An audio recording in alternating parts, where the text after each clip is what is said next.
যদি একটু বলেন।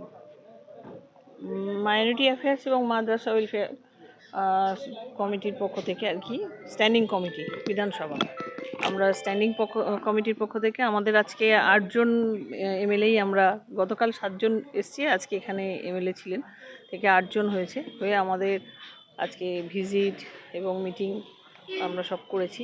তো আমাদের সেই রিপোর্ট তৈরি করতে হয়, আমরা সেই প্রত্যেক জেলার কোথায় কোথায় কী ধরনের কত স্যাংশন, সেই স্যাংশনের উপর কীরকম কাজ হচ্ছে সেইগুলো নিয়ে।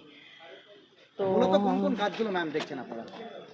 মাইনরিটি ডিপার্টমেন্টেরই মানে সংখ্যালঘু উন্নয়ন দপ্তর, সেই ফান্ড যেখানে যেখানে দেওয়া হয়েছে সেগুলো আমরা যেমন ইসলামপুরে, হ্যাঁ আমরা যেমন ইসলামপুরে এখন দেখলাম একটা কমিউনিটি হল দেখলাম, খুব সুন্দর কমিউনিটি হলটা, খুব ভালো সাজানো গোছানো তৈরিও হয়েছে এবং ওটা চলবেই, মানে এমন বেশ লোকালিটির মধ্যেই বেশ অল্প বাজেটে যদি ছোট করে একটা অনুষ্ঠান করার জন্য মানুষের লাগে, তো এটা একটা ভালো বেশ সুন্দর দেখলাম। এরকমই আমাদের অনেক স্কিম অনেক, তো আমরা প্রত্যেকটা ধরে ধরে একটা একটা করে একটা দুটো করে দেখে, আমরা সময়টা অতটা নেই যে বেশি সময় দিয়ে আমরা করব। আমরা 3 দিনের প্রোগ্রাম নিয়েছি, তো আজকে এই বেরিয়ে গেছি। ম্যাডাম বলছিলাম যে ইসলামপুর শহরে উর্দু একাডেমি যে রয়েছে কলেজের পাশেই, সেখানে তৈরি করা হলো, কিন্তু মানুষের মধ্যে একটা ক্ষোভ রয়েছে যে সেরকম যেভাবে তৈরি করা যায় সেইভাবে পড়াশিক্ষা বা পড়াশোনার দিক দিয়ে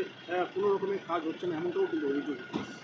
আচ্ছা, আমরা তো ওই অভিযোগ আমাদের কাছে এখনও কেউ করেনি, আর এটা আলাদা পার্ট। যদি সেরকম অভিযোগ থাকে নিশ্চয়ই আমাদের দপ্তরের পক্ষ থেকে আমরাও মুখ্যমন্ত্রীর দৃষ্টি আকর্ষণ করব।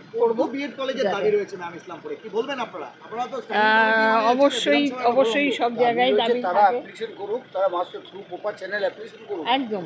আমাদের তো এমনি সমস্ত জায়গাতে আমাদের অ্যাডমিনিস্ট্রেশনের মাধ্যমে তারা অ্যাপ্লিকেশন করুক, তাহলে আমরা আমাদের মাইনরিটি ডিপার্টমেন্টের সারা পশ্চিমবঙ্গতে প্রচুর কাজ হচ্ছে।